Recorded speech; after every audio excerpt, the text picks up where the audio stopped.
Namaste, my beloved friends. Many people ask me, why does money never stay with me? Why do loans, EMIs, and credit cards follow me like a shadow?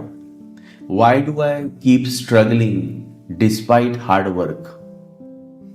Astrology has an answer, but it is not mechanical, it is psychological, it is karmic, and above all, it is deeply connected to your consciousness.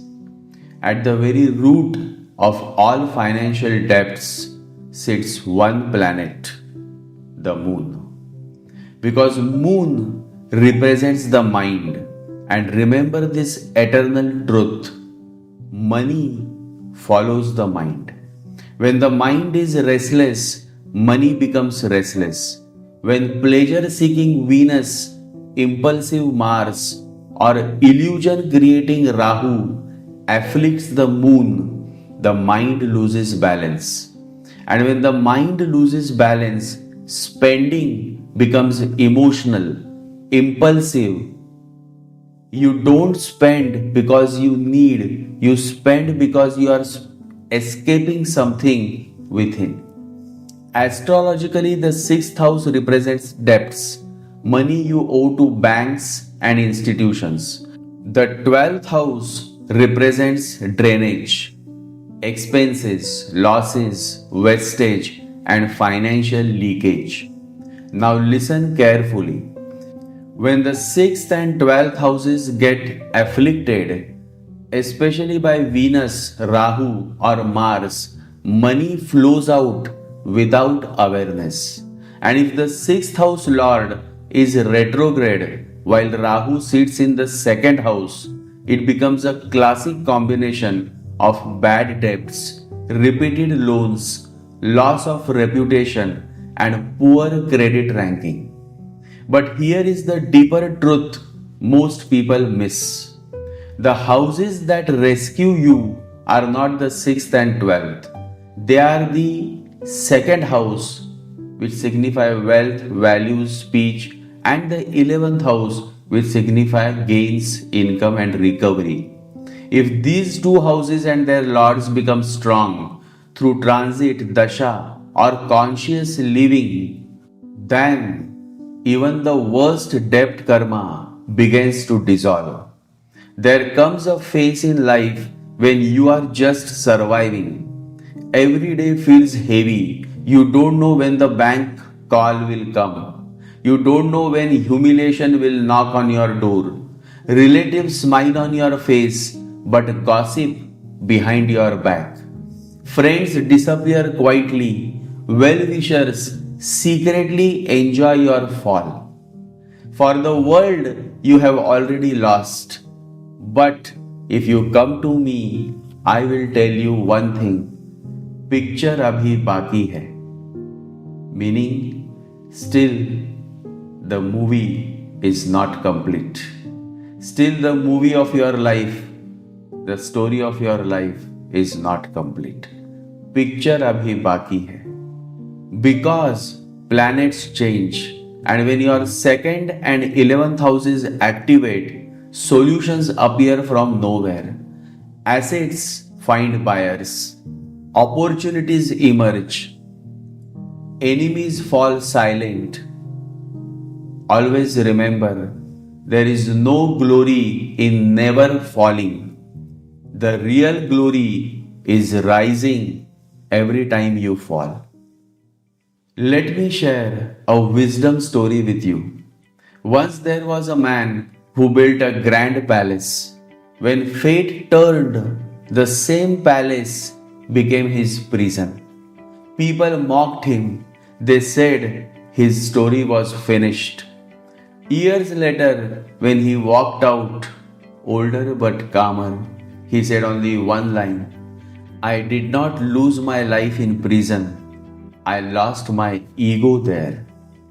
I was reminded of this when I recently read about a man, once a reputed builder, later arrested, humiliated, and written off by society.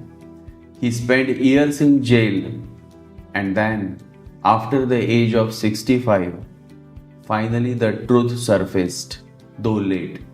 He came out, he finally started his work again.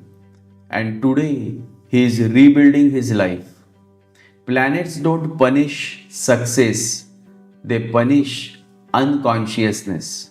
Many times, even powerful people fall, not because they are criminals, but because when planets turn hostile, even your own people betray you. So, if today you are trapped in a financial mess, hear me clearly.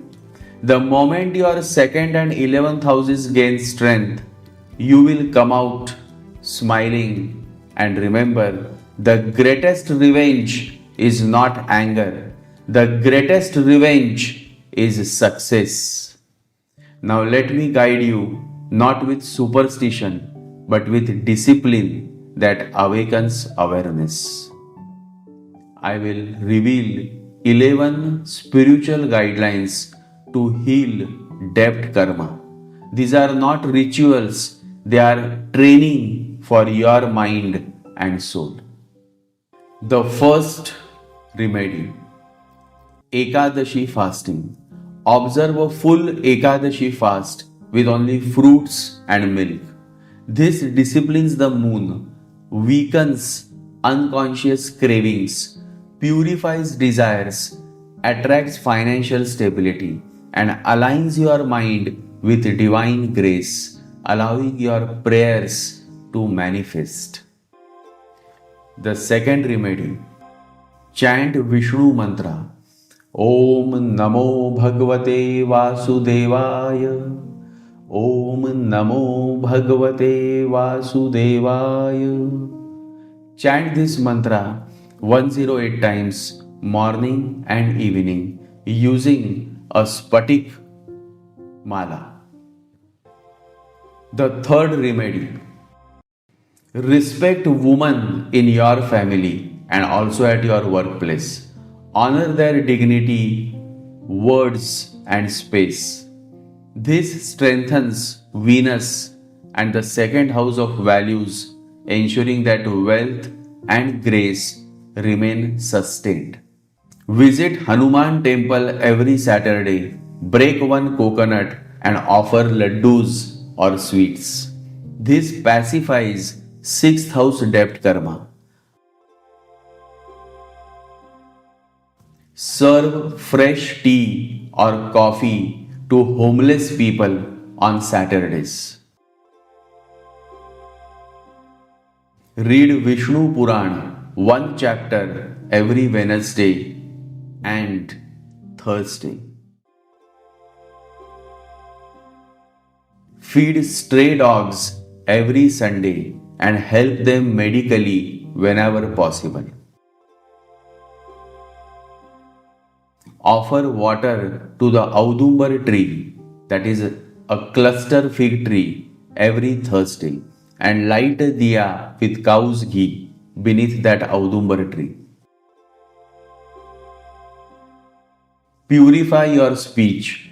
Avoid abusive words and casual profanity. Such language directly damages the second house and destroys wealth building yogas. Avoid beef and seafood. Feed a cow every Friday with fresh rotis and jaggery mixed with soaked lentils. And finally, the last remedy. Visit your Kuladev and Kuladevi at least once in a year without fail and seek their blessings. And let me say this clearly, gemstones are boosters, not substitutes.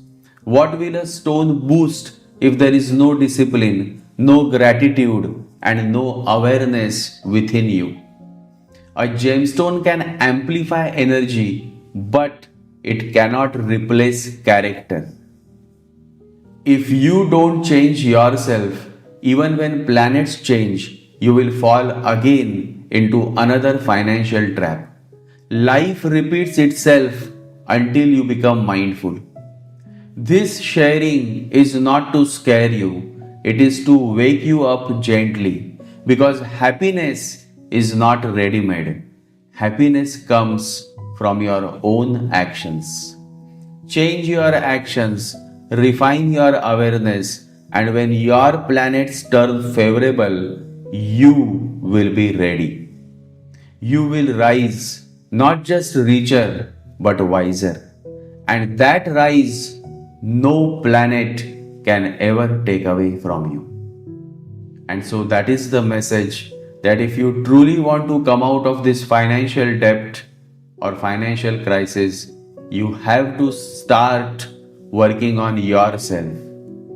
You have to focus on the remedies that I have shared, and you have to follow these remedies consistently. Always remember, everything begins from you. So work on yourself, stop blaming others, because remember, the wise never blame others. The wise is perfectly aware that he cannot change the world, but he can definitely change himself. So do it and start living in deep surrender. Jai Sri Ganesha, Jai Guru.